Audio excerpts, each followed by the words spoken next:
신성원의 뉴스 브런치. 안녕하십니까. 아나운서 신성원입니다.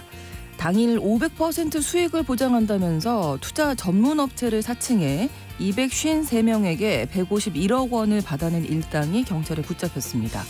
이들은 지난 2020년 9월부터 지난해 4월까지 오픈 채팅방을 만들어 고수익을 올릴 수 있다고 설득을 했고요. 또 가짜 투자 사이트도 정교하게 만들어서 이름만 바꿔가며 운영했다고 합니다. 피해자들은 1인당 200만 원에서 수억 원대에 이르는 피해를 봤는데요. 최근 몇 년 사이 고수익을 미끼로 가상자산, 주식 등 투자 리딩방 사기가 기승을 부리고 있어서 금융당국과 경찰청도 손을 잡고 불법 리딩방 피해 예방을 위해 나섰습니다. 오늘 첫 번째 뉴스픽에서는 하루 500% 수익을 보장하며 시민들의 돈을 가로챈 불법 리딩방의 실체 들여다보겠습니다. 여성가족부가 어제 스토킹 예방 지침 표준안을 마련해 배포했습니다. 이번 표준안은 공공기관에서 스토킹 피해자가 나왔을 때 피해자 보호 조치와 2차 피해 방지 등 사건 처리에 대한 절차를 담은 지침서인데요. 스토킹 가해자를 징계 전에라도 피해자와 분리 조치한다거나 스토킹 행위자가 기관장인 경우의 상황도 담겨 있습니다. 이번 표준안은 공공기관 내 스토킹 피해와 관련한 첫 지침서라 의미가 있는데요. 두 번째 뉴스픽에서 자세한 내용 함께 들여다보겠습니다. 11월 8일 수요일 신성원의 뉴스 브런치 문을 열겠습니다.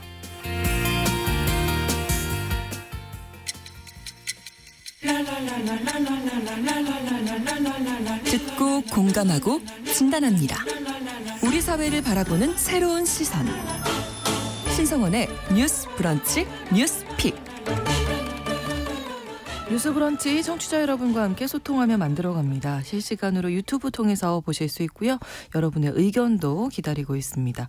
짧은 문자 50원, 긴 문자 100원이 드는 샵 9730, 우물정 9730번 누르시고 문자 주실 수 있고요. 또 라디오와 콩 앱으로도 많이 참여해 주시기 바랍니다.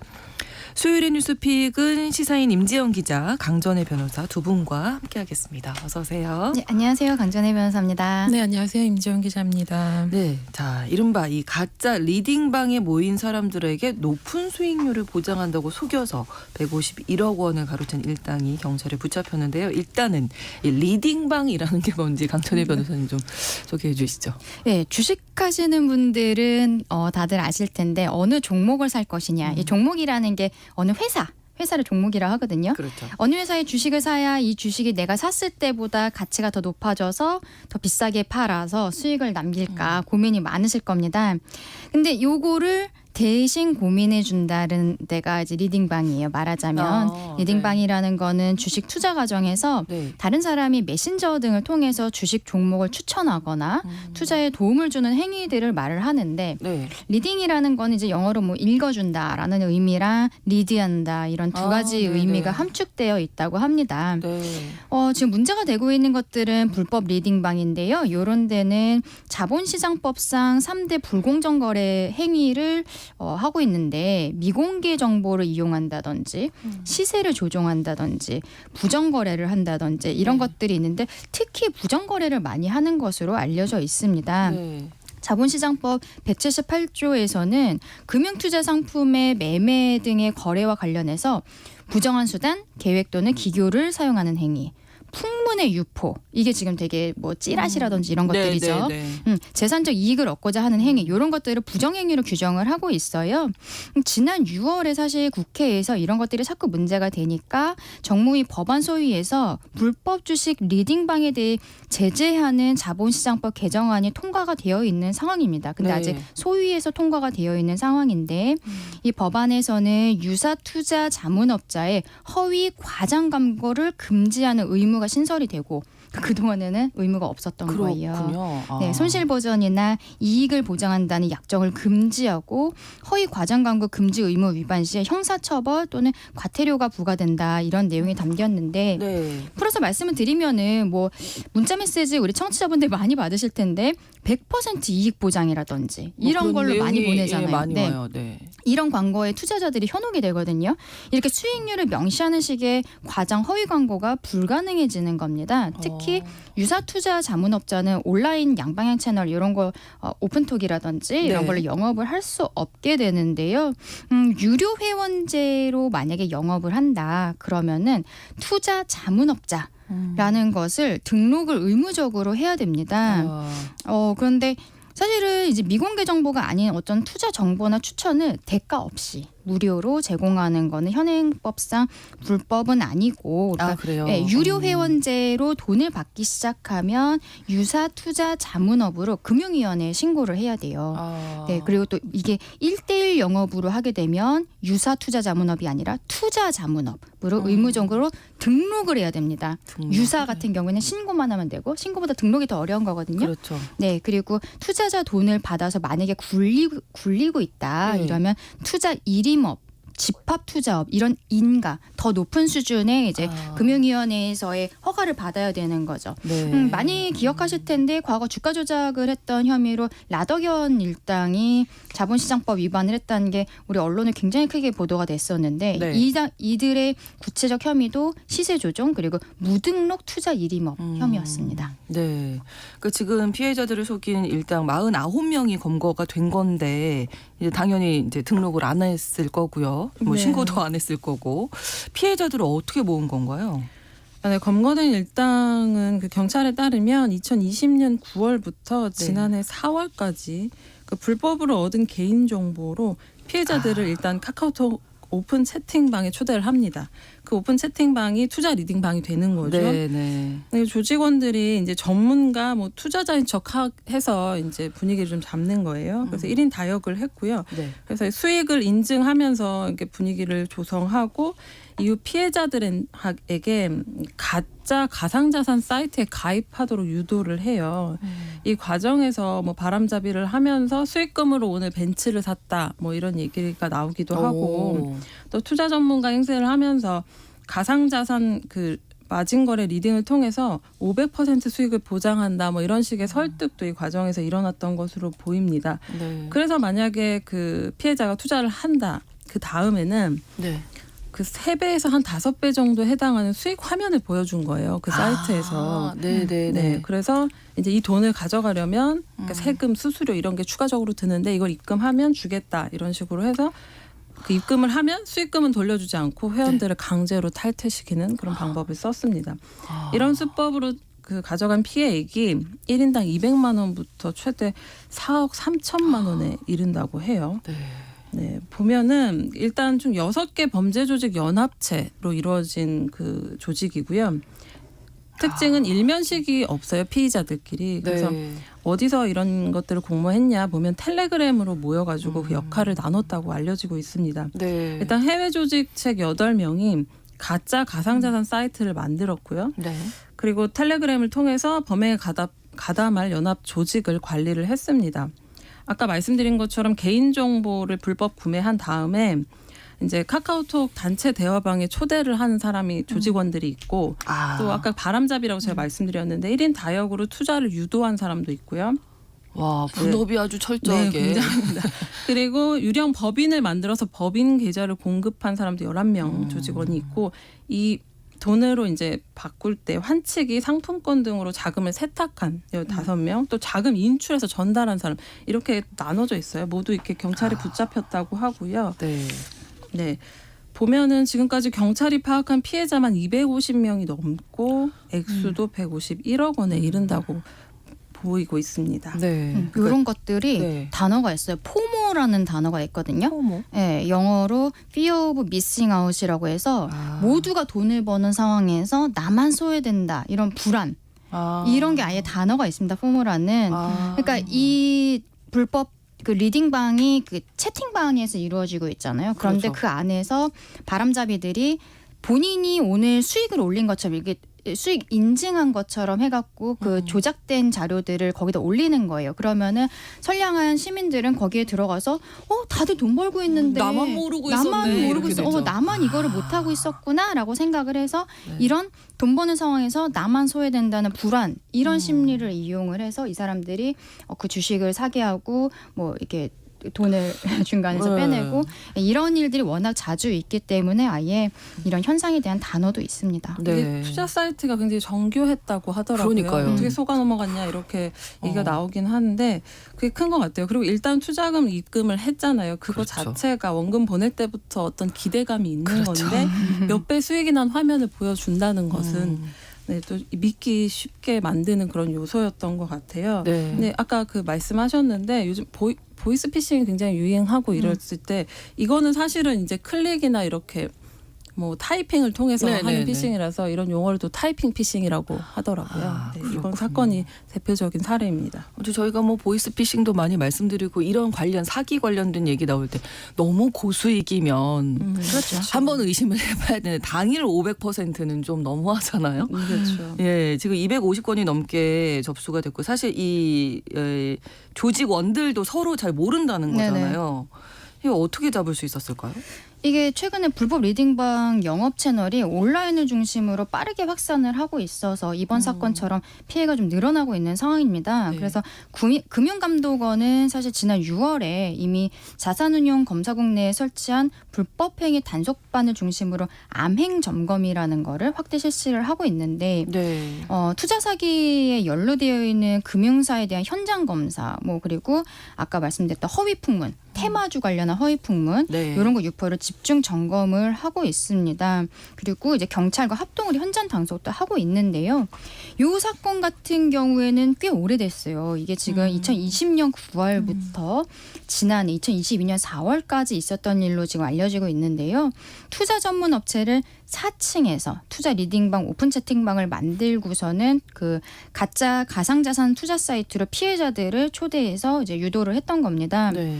그래서 경찰은 이 사건에 대한 피해 신고가 253건이 접수가 되다 보니까 이게 큰일이구나 싶어갖고 병합을 해서 지난해 1월부터 수사를 시작을 했던 겁니다. 네. 근데 이 과정에서 경찰은 필리핀에 있는 총책 A씨 외에도 다수의 국내 점조직이 범죄에 가담한 정황을 확인을 하게 된 거죠. 그래서 지난해 3월부터 지난달까지는 적색 수배됐던 9명을 제외한 한국인 조직책 그 전원을 지금 검거했다고 알려져 있어요. 굉장한 성과였습니다. 그러네요. 네, 해외에 있는 촉책 2명 중에 1명은 또 자수를 했다고 해요. 그래서 자수서를 제출받아서 국내 송환을 계획을 하고 있고 네. 남은 총책 1명은 인터폴 적색 수배로 강제 송환을 시도를 하고 있다고 합니다. 뭐 이들은 일단 사기 혐의겠죠? 네, 지금 253명이 피해를 입었고 그 금액이 한 151억 원 정도로 알려져 있는데 지금 49명을 검거한 상황이잖아요. 이들의 혐의는 경찰에서 밝힌 바에 의하면 사기와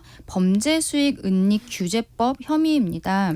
근데 이제 범행 방식을 보면요. 허위 수익과 투자 성공 사례를 홍보를 하면서 가상자산 마진거래 리딩을 통해 당일 500% 수익을 보장한다.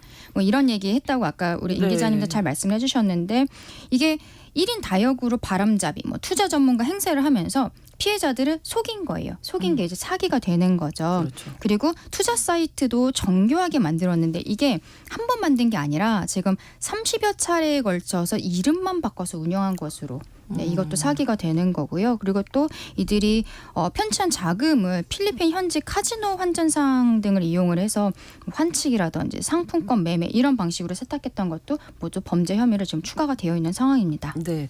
저 얼마 전에 보이스피싱 총책에게 1심에서 35년형 내린 판결이 있었잖아요. 네.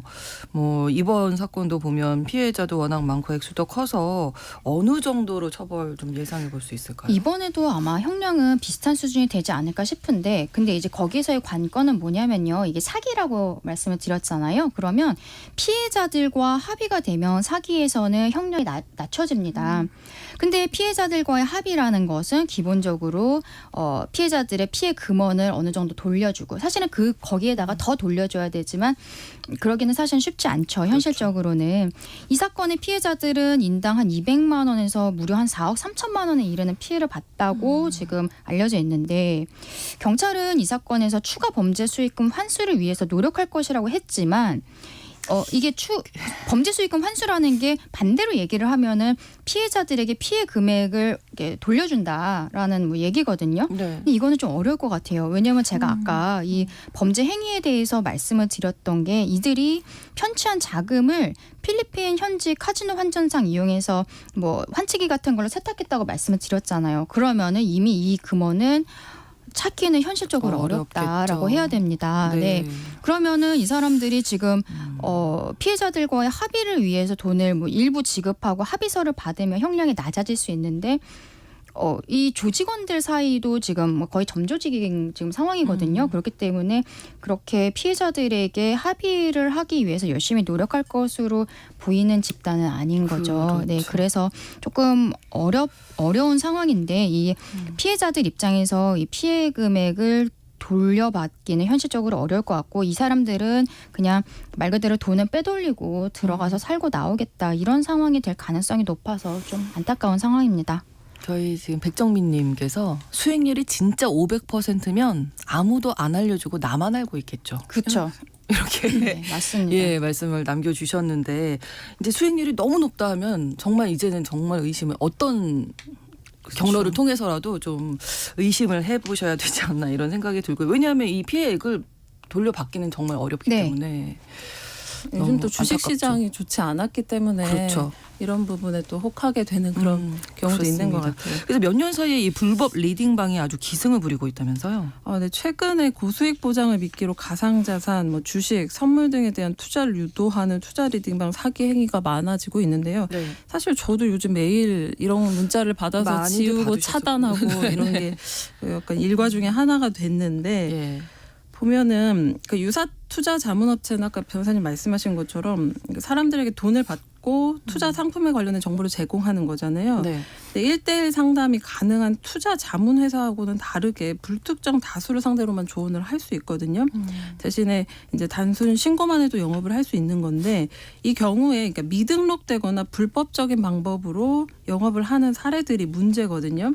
최근에 그 금융감독원이 강훈식 더불어민주당 의원에 제출한 유사 투자 자문업자 불법 혐의 연도별 적발 현황을 보면요. 네. 그 건수가 굉장히 늘어나는 게 보이는데 올해 상반기에만 적발된 유사 투자 자문업 불법 혐의 건수가 119건이거든요. 네.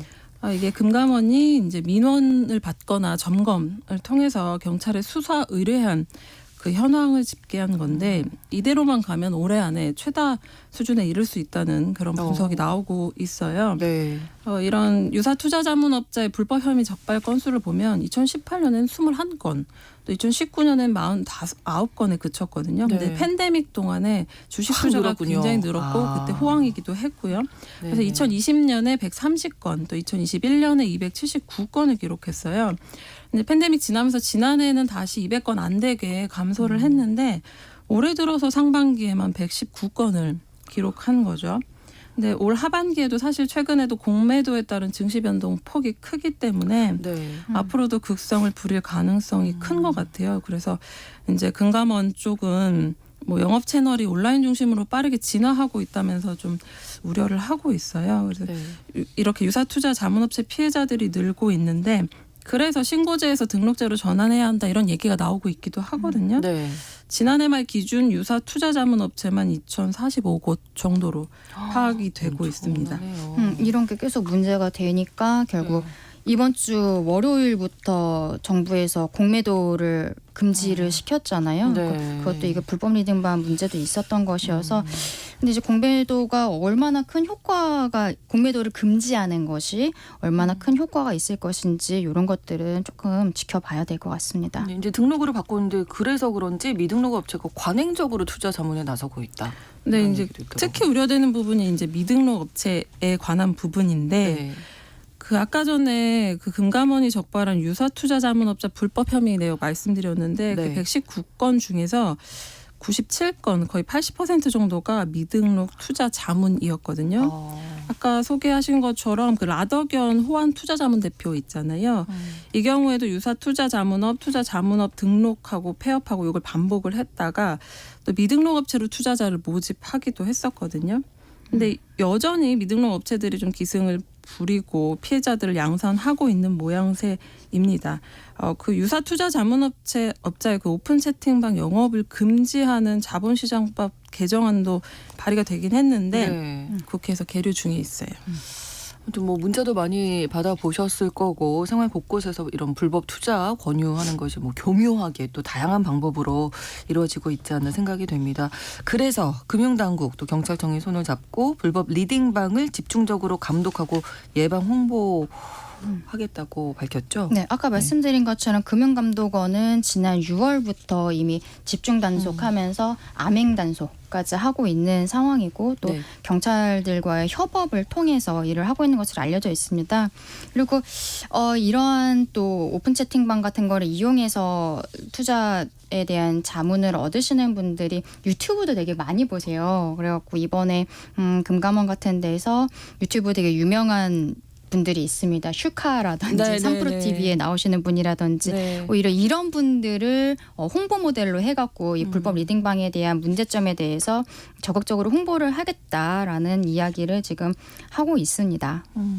이게 그 리딩은 투자 사기에 좀 피해갈 수 있는 어떤 방법 같은 게 있으면 좀 알려. 일단 금감원에서는 뭐라고 이야기를 네. 하냐면요. 누군가가 네. 투자 정보를 원하시니까 이런 메시지를 보내오면 네. 100% 허위, 거짓말 의심부터 하라라고 금융감독원에서 얘기를 했습니다. 네. 그리고 만약에 혹하는 말을 하더라도 입금부터 하지는 말라라는 아. 것도 당부를 했는데요. 그렇죠. 이렇게 아까 말씀드린 것처럼 주식 관련해서 무료로 추천하는 것은 현행법상 합법입니다. 근데 이제 투자자들로부터 돈을 받는 순간에는 그 업체들이 신고하고 등록하고 인가받아야 하는 게 많아진다. 이런 점들도 유의해서 보셔야 할 것 같고요. 네. 그리고 돈을 내라고 하는 곳은 그 라더경 일당처럼 뭐 무등록, 무허가업체일 가능성이 굉장히 높기 때문에 열어놓고 보시면서 네. 신중히 살펴봐야 될 것 같습니다. 입금을 기본- 먼저 하시면 안 된다. 네. 기본적으로 이건 살펴봐야 될 것은 네. 이제 정부 당국에 따르면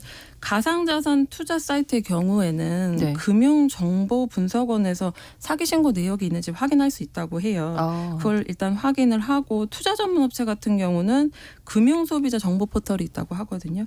여기서 검증된 공식 업체인지 반드시 확인을 해야 한다고 그렇게 얘기를 하고 있습니다. 네, 전화나 문자뿐만 아니라 SNS에 요즘 보면 뭐 유명한 분들 있잖아요, 연예인이라든지 이런 분들이 나도 이렇게 했다, 뭐 네. 이런 광고도 많이 나오더라고요. 예, 그게 이제 뭐 유명한 투자자들뿐만이 아니라 연예인들의 네, 맞아요. 명의라든지 그리고 삼성 이재용 회장의 명의로도 이제 리딩방이 개설되어 있다는 것이 알려져서 굉장히 네. 놀라웠는데 그거를 이제 믿고 거기를 들어가시는 분들이 있다는 거잖아요. 근데 네.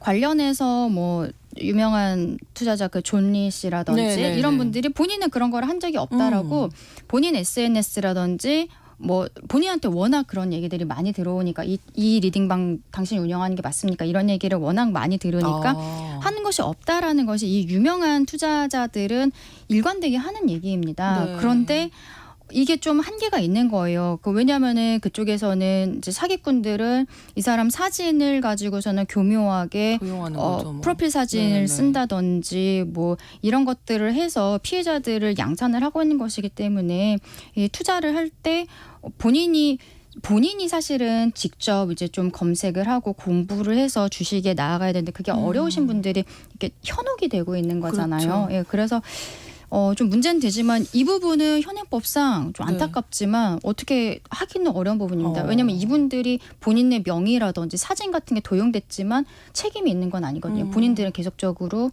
그게 그럼 몰랐죠, 내가 아니다라는 뭐. 거에 네네. 대해 밝히고 있어서 혹시라도 내가 존리 씨가 운영하고 있는 리딩방 정말 존리일까라고 해보면은 요즘에는 다 검색해보면은 본인 그렇죠. 개인 SNS 같은 게 나오잖아요. 한 번쯤 확인을 해보고 특히 의심을 좀 하셨으면 좋겠습니다. 근데 너무 사진이 딱 박혀 있고 그러니까 처음에 믿어야 되나 이런 생각이 들 수밖에 네. 없을 것 같아요. 근데 이게 방송통신심의위원회도 경찰 수사 뭐 이래 하기도 하고 그랬는데 사실은 말씀하신 대로 뚜렷한 조항이 없어가지고 그래서 방송통신위원회가 뭐 국내 주요 플랫폼 사업자에게 자율 규제를 강화해달라는 내용의 공문을 보낸 게 전부라고 하더라고요. 일단은 좀 개개인적으로 좀 조심하셔야 될 것 같습니다. 금융정보분석원 그리고 금융소비자정보 포털 통해서 미리 한번 검색을 해보시는 거 좋을 것 같습니다. 2부에서 뉴스픽 계속 이어가고요. 11시 30분부터 일부 지역에서 해당 지역 방송 보내드립니다.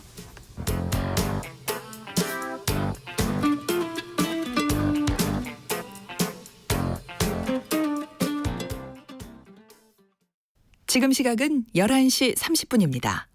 KBS 여러분은 지금 KBS 1라디오 신성원의 뉴스 브런치를 함께하고 계십니다.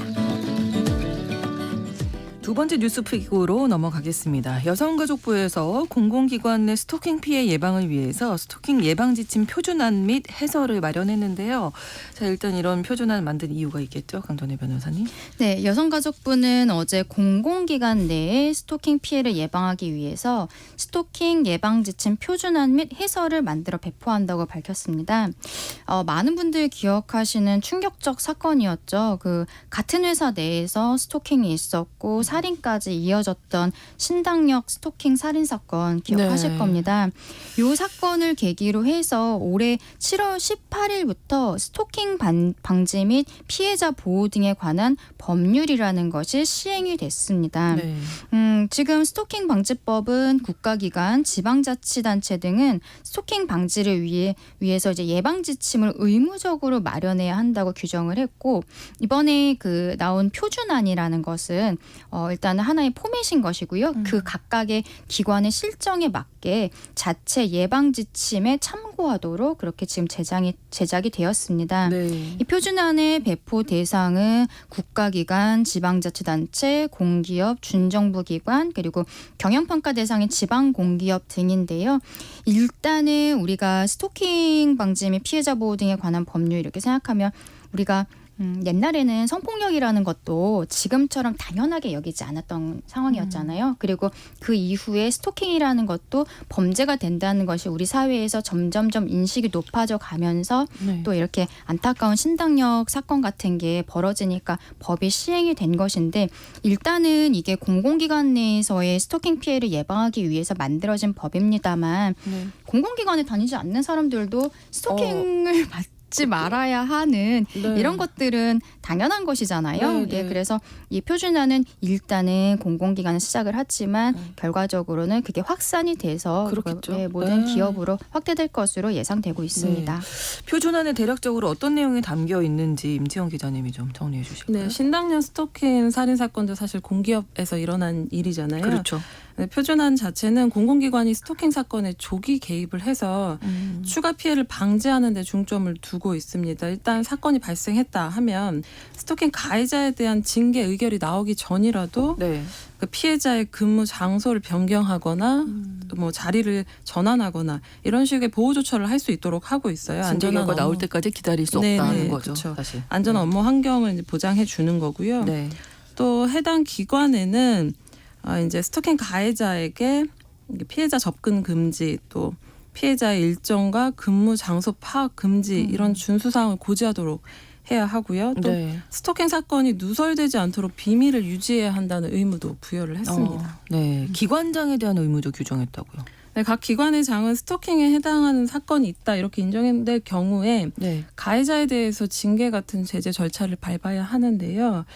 이 징계 과정에서 피해자가 의견을 진술할 수 있도록 기회를 보장해야 하고요. 네.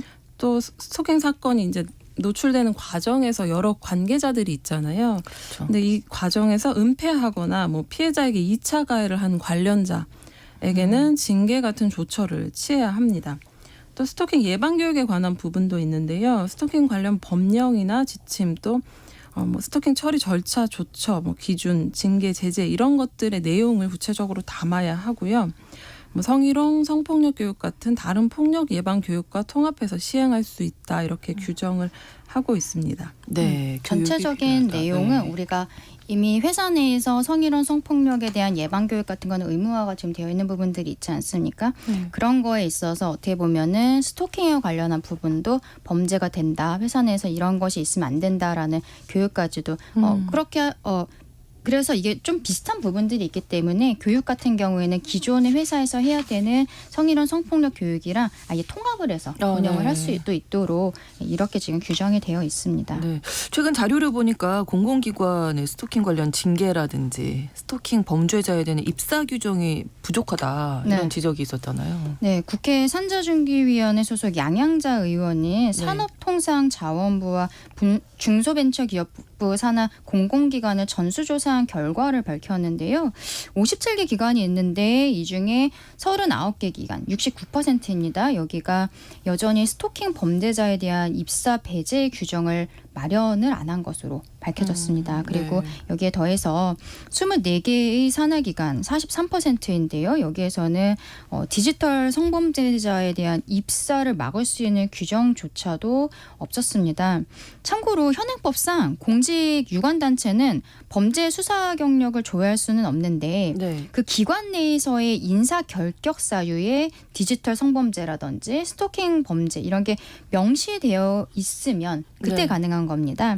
그때 이제 해당 범죄자가 채용을 할 때 피터링을 할 수가 있는 건데요. 근데 지금 지난해 국정감사에서 같은 양양자 의원실에서 문제 제기를 했었던 부분인데 산중이 산하기관 57개 중에서 디지털 성범죄, 스토킹 범죄에 관한 인사결격 사유 및 징계 규정을 가진 기관이 한 곳도 없었던 거예요. 그게 이제 작년 국정감사에서 밝혀졌던 거고 네. 지금 올해도 이제 국정감사 최근에 하지 않았습니까? 예. 1년이 지났잖아요. 1년이 지났는데 디지털 성범죄 그리고 스토킹 범죄 관련 규정을 마련한 기관이 그럼 얼마나 되냐. 뭐 23개, 18개 요 정도로 늘어났기 때문에 아직도 턱없이 부족한 수치라는 게 지적이 되고 있었고 네. 또 이런 사건 이거는 입사에 대한 문제고요.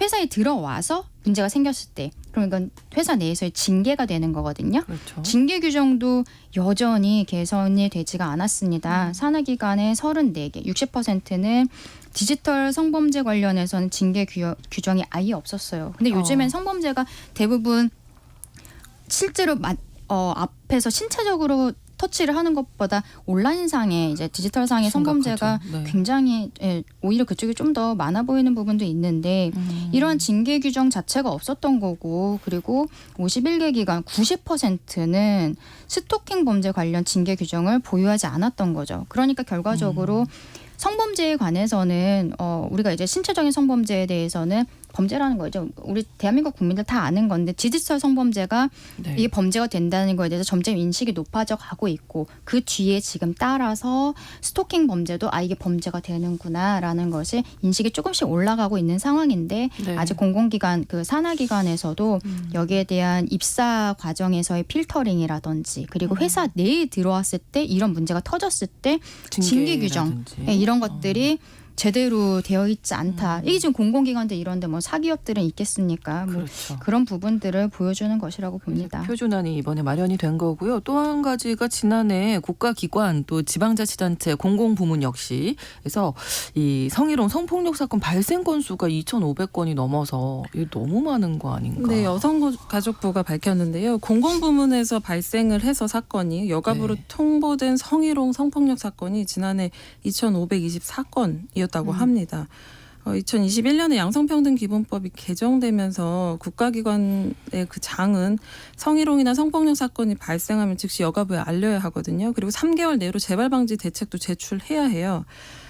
그런데 피해자가 원하지 않으면 사건은 통보하지 않지만 재발방지 대책만은 마련을 해야 하거든요. 그렇죠. 이렇게 여가부에 통보가 됐거나 재발방지 대책만 제출된 사건이 지난해 2,000건 넘었다는 거는 중복 발생 사건이 없다고 가정하면 전체 국가기관 5만 5천여 개 중에서 4.5%에서 이제 성희롱 성폭력 사건이 발생한 셈입니다. 네. 아무튼 뭐 디지털 성범죄도 그렇고 스토킹 범죄, 특히 스토킹 같은 경우에는 강력 범죄로 이어질 네. 확률이 너무나 높기 때문에 더 철저하게 관리할 필요가 있을 텐데 아까 그 강전혜 변호사님 처음에 말씀해 주신 대로 이제 공공기관에서 표준안이 처음 마련된 거잖아요. 네. 계속 확대돼야 되겠죠. 그렇죠. 이제 이 법이 스토킹 처벌법이 만들어지고 지금 7월부터 시행이 되고 있는데 네. 여기에 따라서 오늘 말씀드린 것은 표준안이라는 것을 이게 회사 내에서 이러한 스토킹 범죄가 일어났을 때 어떻게 처리를 해야 할까? 그동안에 우리 성폭력 그 지침이라든지 뭐 학교 폭력 같은 것도 그 지침을 뭐 교육부에서 만든다든지 이런 거를 만든 거예요. 그래서 네. 그거를 일단은 공공기관으로 표준안을 보내서 당신들 기관에서 그 사정에 맞게 요거를 좀 변형을 해서 사용을 하라라는 표준안을 만든 건데 네. 이제 그러면은 아마도 이런 표준안이 나왔기 때문에 공공기관이 아닌 기관들, 공공기관은 이제 표준안을 받아서 반드시 의무적으로 자체 규정을 만들어야 되는 상황이거든요. 네. 근데 이제 나머지 사기업들도 아마 노조라든지 회사 내에서 이런 것들에 대해서 규정들을 좀 확대를 해나가지 않을까 이렇게 생각이 듭니다. 네. 이제는 뭐 더 미룰 수 없겠죠. 근데 직장 내 스토킹이 가지는 특별한 또 어려움이 있는 것 같아요. 만약에 스토킹 사건이 발생했을 때 경찰이 뭐 긴급 응급 조치를 취하거나 법원에 의해서 뭔가 잠정 조치 같은 게 발령이 되면 사실은 피해자 집, 직장에서 이제 100m 이내 접근을 못하게 되도록 하는 것도 있는데 사실은 직장 내 스토킹은 그런 분리가 굉장히 어려운 어렵죠. 조건이기도 하고 강제하기도 어렵고요. 네. 그래서 이 부분을 좀 법령의 스토킹에 대한 규제도 명확히 규정하자 뭐 이런 얘기들도 나오고 있는 것 같아요. 제가 지난주에도 우리 육아휴직 쓸 때 네. 그거 뭐 익명으로 신고할 수 있다 했지만 네네. 우리 회사에 뭐 10명밖에 없고 그중에 여성이 3명이면 맞아요. 이게 익명이겠냐 말씀드렸는데 이것도 스토킹도 사실은 좀 마찬가지인 부분들이 있어요. 이게 회사가 작다든지 지금 공공기관이라고 해도 공공기관 중에서도 좀 작은 부분들이 있거든요. 그리고 어떤 팀 내에서 일어났다는 것이 알려지게 되면은 네. 그 팀이라는 거는 사실 뭐 10명, 20명 이렇게 많지가 않잖아요. 그래서 이 안에서의 그 작은 구성원들 사이에서의 범죄가 일어났을 때 여기를 더 어떻게 효율적으로 도울 수 있을지에 대한 또 깊은 고민이 필요할 것 같습니다. 그렇습니다. 수요일의 뉴스픽 시사인 임지영 기자, 강전혜 변호사 두 분과 함께했습니다. 오늘 고맙습니다. 네, 감사합니다. 고맙습니다. 신성원의 뉴스 브런치는 여러분과 함께합니다. 짧은 문자 50원, 긴 문자 100원이들은 샵 9730. 무료인 콩앱과 일라디오 유튜브를 통해 참여해주세요.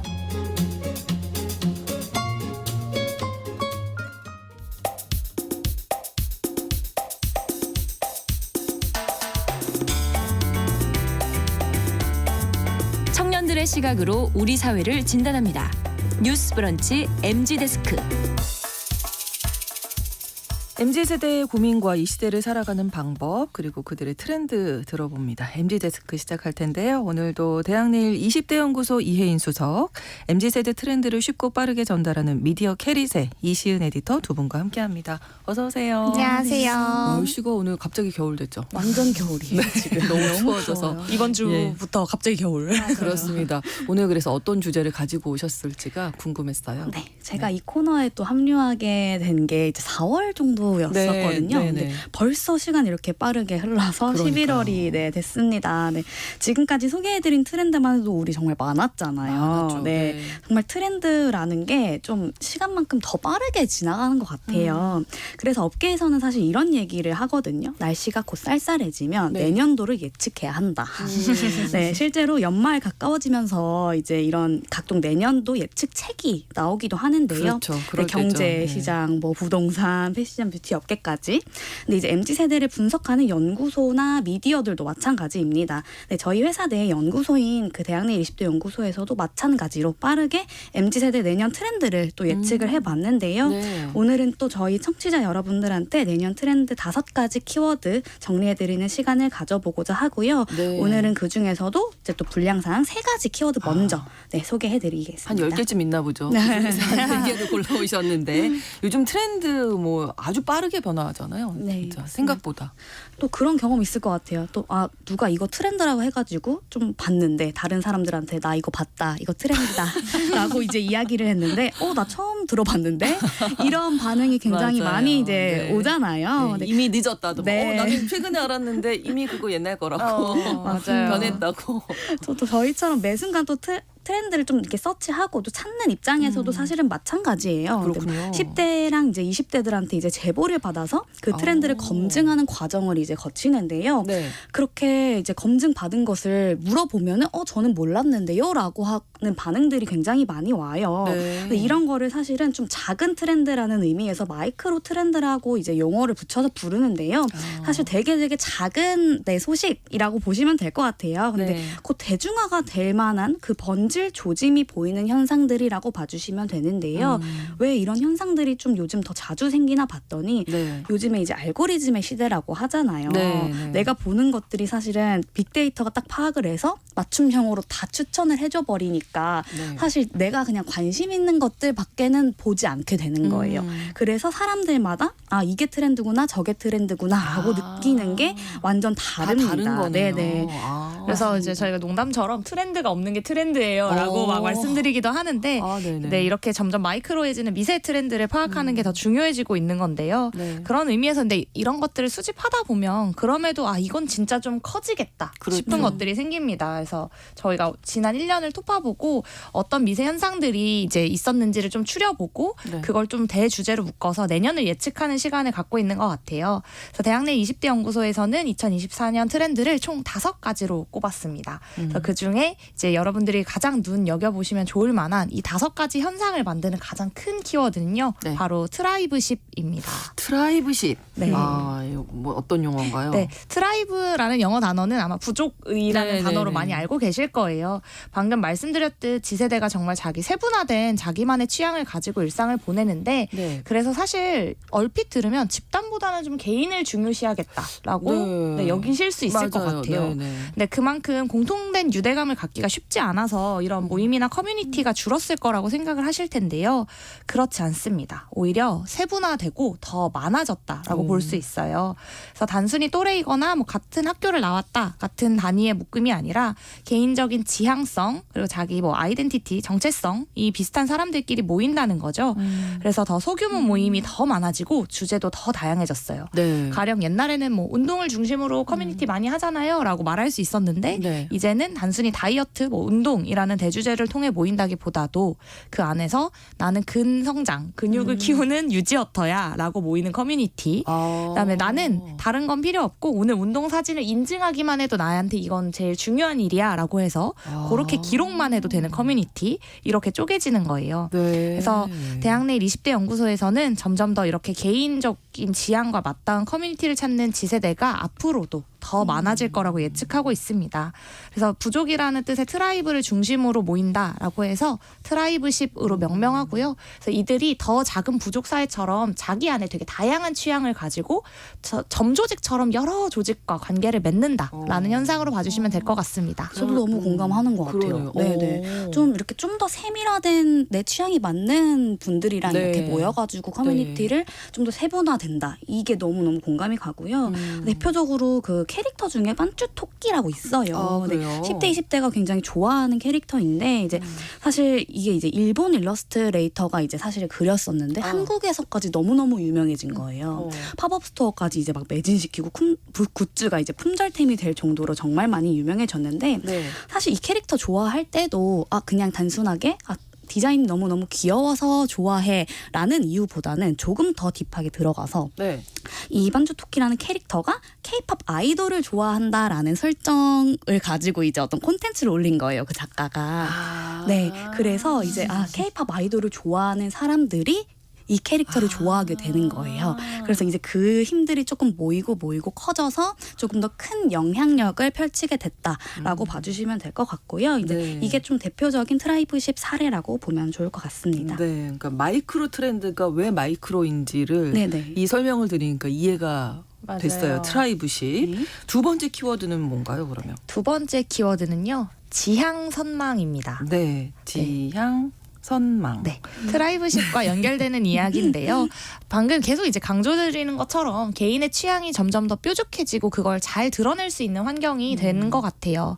뭐 가령 컵을 좋아하는 사람, 나는 뭐 컵 모아 이런 거 네네네. 하더라도 이제 나는 컵 중에서 빈티지 컵 모아, 아. 뭐 빈티지에서도 찻잔만 모아, 뭐 요런 느낌의 컵을 좋아해라고 이야기할 수 있는 사람이 되기를 원한다는 거예요. 네. 근데 요즘에는 이런 취향이 곧 나의 정체성이자 나의 경쟁력이라고 생각을 합니다. 그래서 요즘 지세대가 좀 선망하고 따르는 사람들 그리고 그렇게 유명한 인플루언서들 보면요. 취향이 또렷하다라고 표현할 수 있는 사람이 많습니다. 가령 뭐 비교해서 설명을 해드리면 네. 문구류를 추천해주는 사람이 있다라고 했을 때 네. 이지한 디자인의 만년필만 소개해주는 사람. 그래서 만년필에 관련된 이런 덕질을 하는 사람 네. 이런 인플루언서를 더 신뢰하고 믿고 팔로우한다라고 볼 수 있는 거예요. 그리고 거기 안에서도 뭐 캐릭터나 어떤 디자인을 중심으로 모인다거나 네. 이런 뾰족한 취향에 맞춰서 자기를 드러내고 그 사람들을 중심으로 그 밑에 비슷한 취향의 사람들의 커뮤니티가 된다라고 봐주실 수 있을 것 같습니다. 네. 근데 이게 사실은 저희가 했던 얘기와 조금 비슷한 네, 이야기예요. 저희가 셀프 브랜딩 트렌드에 아. 대해서 한번 다룬 적 있었잖아요. 네, 네. 근데 아무래도 요즘에 10대 그리고 또 20대가 스스로 이제 브랜딩을 만든다. 그래서 브랜드화한다. 내가 좋아하는 것을 이런 얘기 했었는데 그때 이제 이런 얘기를 했었어요. 제 10대가 틱톡이라는 SNS에서 친구들끼리 모여가지고 패션 브랜드를 만드는 챌린지가 유행하고 있다. 네, 네. 이런 이야기 해드렸잖아요. 네. 그래서 실제로 그래서 성공하는 사람들도 미디어에 정말 많이 비추어지고 있다 보니까 그래서 자기만의 취향을 강점으로 조금 더 발전시키겠다라는 이제 10대, 20대가 굉장히 많이 늘어난 거고요. 그래서 그걸 이제 브랜딩화 시키는 이제 그런 니즈가 생긴 것 같아요. 그냥 뭐 옷 좋아해. 나 옷 좋아하는 사람이야.로 끝나는 게 아니라 아, 나 옷을 만드는 것까지도 좋아해.까지 이제 가보는 거거든요. 좀 더 구체적이 되는. 네, 맞습니다. 그래서 더욱 내가 이제 지향하는 바를 좀 더 세부적으로 설정하고 움직이는 지세대가 정말 많아지고 있는 게 아닌가 싶고요. 네, 네. 최근에 좀 재미있는 제가 계정을 발견했는데 네. 그 저희 책에도 소개가 된 내용이에요. 그래서 김밥을 좋아하는 사람이 있더라고요. 근데 네. 이제 전국에 있는 김밥 맛집을 찾아다니면서 이제 소개를 하는 계정을 만든 거예요. 네. 그래서 뭐 이 동네에는 이 김밥이 최고다. 뭐 이런 것들을 이제 소개하는 계정을 만들었는데 이제 그게 정말 커져서 네. 왜 커졌냐 봤더니 김밥을 좋아하는 사람들이 모인 많아요. 거예요. 네. 그래서 그런 영향력이 엄청 커지다 보니까 책도 발간하게 되고 또 김밥 순례라는 김밥 커뮤니티까지 만들어가지고 이제 같은 취향을 가진 사람들끼리 모여가지고 이제 김밥에 대한 이야기를 하더라고요. 먼저 했어야 됐는데 김밥 잘 만드는데요. 네. 아깝네요. 그래서 또 뭔가 내가 좋아하는 게 있다면 거기서만 멈추지 말고 조금 더 이제 파가지고 이렇게 영향력 있는 것들을 만들어 보시라라는 이야기로 봐주시면 될 것 같습니다. 네. 트라이브십 지향 선망이었고 마지막 세 번째. 네, 공간 애착이라는 키워드 공간 소개해드릴 수 애착. 있을 것 같아요. 네네. 네, 아마 저희 방송 꾸준히 들은 청취자분들이면 저희가 어떤 동네, 뭐 어떤 지역이 뜬다 이런 뭐 시장 이런 네. 이야기들 정말 많이 했어요. 아마 엔데믹으로 접어든 이후에 이 공간 마케팅을 펼치는 브랜드들도 많아지고 여기에 대한 선호도 굉장히 많이 높아진 것 같습니다.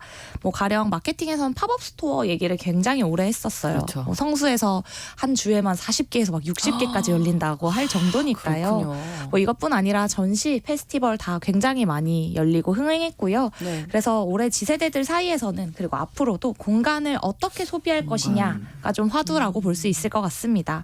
그래서 새롭게 뜬 동네들 저희가 한번 소개해드렸었는데 네. 뭐 삼각지, 약수, 오. 금호동, 위성동네라고 불렀던 이런 동네들이 있는데 네. 그러면 도대체 이제 이 친구들이 넥스트 성수라고 부르거나 뭐 이 다음은 네, 어디로 이 가야 다음 되는가? 팝업 스토어의 다음 마케팅은 뭘까라는 것들을 많이 고민하실 것 같더라고요. 네. 그래서 이제 저희가 지세대가 찾는 이 핫플레이스들의 특징을 좀 짚어봤고요. 네. 앞으로는 어떤 공간이 사랑받을 것인가, 당분간 이 화두는 지속될 것이다 라고 전망해 보았습니다. 네, 또 사실 지세대 사이에서 또 뜬 공간을 살펴보면 공통적인 특징이 하나 있더라고요. 그래서 지세대가 떠올리는 이미지가 정말 명확한 동네다라는 말인데요. 네, 이를테면 우리는 좀 공감할 수도 있어요. 도산공원 하면 고급스럽고 좀 그쵸. 힙한 분위기 떠오르잖아요. 네. 네, 그리고 또 명품 브랜드 매장도 많고 그렇죠. 뭐 그 안경 브랜드 같이 네. 이제 감각적인 공간이라는 이제 인식이 있는데요. 또 북촌 하면은 사실 한국적인 색채, 단한 공간이라는 인식이 있잖아요. 그렇죠. 네. 그래서 그렇게 치면 성수는 왜 떴지라고 이제 저희가 분석을 해봤는데 네. 이제 기존의 성수는 어떤 색채가 있는 공간, 뭐 이렇게 특정 지을 수 있는 공간은 사실 아니었던 것 같아요. 그렇죠. 네. 네, 근데 이렇게 대규모 팝업들이 정말 많이 생기면서 가면 갈수록 지세대 사이에서 성수라는 공간이 네. 창의적인 경험을 할 수 있는 공간, 동네라는 이제 인식이 생긴 거예요. 그래서 이제는 단순히 성수에 놀러 간다라는 개념을 나 팝업 스토어 보러 가야지 이런 느낌이 아니라 요즘 유행하는 걸 난 가장 빨리 경험해보기 위해서 놀러 간다라고 하더라고요. 그래서 네. 이제 성수를 최애 동네라고 이제 꼽는 친구들을 보면 네. 굉장히 창의적이고 감각적이고 트렌디한 친구구나라는 이제 이미지가 생기는 그럴 수 있겠네요. 것이죠. 성수동을 자주 간다 그러면 뭔가 좀 아는 애. 맞아요. 약간 이런 좀 생각. 빠른 친구, 유행에 좀 빠른. 맞습니다. 그러니까 그 장소 어떤 공간의 이미지를 중요하게 생각하는 거죠. 네, 어떻게 맞습니다. 보면. 그래서 이제 지세대는 맛집이 많은 곳, 네. 유동 인구가 많은 곳을 추구한다에 그치는 게 아니라 그 지역만의 이미지가 정말 뚜렷한 동네를 찾게 될 가능성이 크다라고 볼 수 있겠고요. 그래서 개인적인 저의 생각을 좀 덧붙이자면 네. 내가 자랑하고 싶은 부분이 무엇인가, 또 나의 이미지를 어떻게 만들어 나가고 싶은가를 이제 내가 자주 가는 동네랑 연결시키고 싶은 거예요. 그럴 수 있겠어요. 나는 또 어떤 동네 좋아해라고 말하는 게 어떤 이미지가 생길 거잖아요. 네네네. 그런 동네들이 아마 앞으로는 좀 더 많아질 것 같다라고 보고 있습니다. 저는 북촌을 좋아합니다. 이러면 이게 이미지가 좀 약간 맞아요. 차분하고 네. 서정적이고 있잖아요. 약간 맞아요. 뭐 예를 들면 이런 식으로. 맞아요. 예, 그래서 뜨는 인물들이 있다면서요. 맞아요. 그래서 이 어떤 동네를 좋아할 것이냐를 깊이 있게 알아보고 탐구하는 로컬 인플루언서가 뜨고 있다고 볼 수 있습니다. 뭐 네. 예를 들어 여의도 로컬 인플루언서라고 하면 여의도를 네. 꽉 잡은 사람, 여의도 맛집, 그렇죠. 카페, 포토존 이런 데를 소개해 주는 거예요. 그래서 그 인플루언서들을 보고 내가 놀러 갈 동네를 정하는 지세대가 굉장히 많습니다. 뭐 도보마포라는 계정도 있는데 여기는 네. 마포구에서 걸어 다닐 만한 곳들만 소개해 주는 이런 인플루언서가 있기도 하고요. 네. 뭐 내가 어떤 책방, 어떤 쇼품샵, 어떤 공원 이런 것들을 좋아한다라고 소개하면서 그 동네 이미지를 파악하는 거예요. 그리고 그 동네와 내가 좀 맞는다 싶으면 나 마포구 좋아해. 약간 이런 취향을 좀 드러내면서 이런 것들을 정체성으로 삼는다라는 것들을 기억해 주시면 좋을 것 같고요. 네. 그래서 이 인플루언서가 이제 동네마다 많아지고 있다라는 것을 기억해 주시면 좋을 것 같습니다. 네. 네, 또 이런 동네 큐레이션 해주는 분들 굉장히 많잖아요. 근데 이제 이걸 마케팅에 활용하는 경우가 있어요. 사실 그렇겠는데요? 네. 어떤 카페에 갔더니 이제 네. 그 카페에서 이제 플랫폼을 나눠주는데 팜플렛 나눠주는데 거기에 우리 카페 옆에 갈 수 있는 맛집들을 쫙 적어가지고 나눠주는 거예요. 그래서 네. 그런 굿즈 마케팅으로도 정말 활용하는 모습을 보니까 정말 네. 앞으로 더 중요해질 거라고 생각합니다. 네, 공간 애착까지 이렇게 마이크로 트렌드, MZ세대의 트렌드 살펴봤습니다. 이혜인 수석, 이신 에디터 두 분과 함께했습니다. 고맙습니다. 감사합니다. 뉴스브런치 수요일 순서 마치고요. 저는 내일 다시 오겠습니다. 고맙습니다.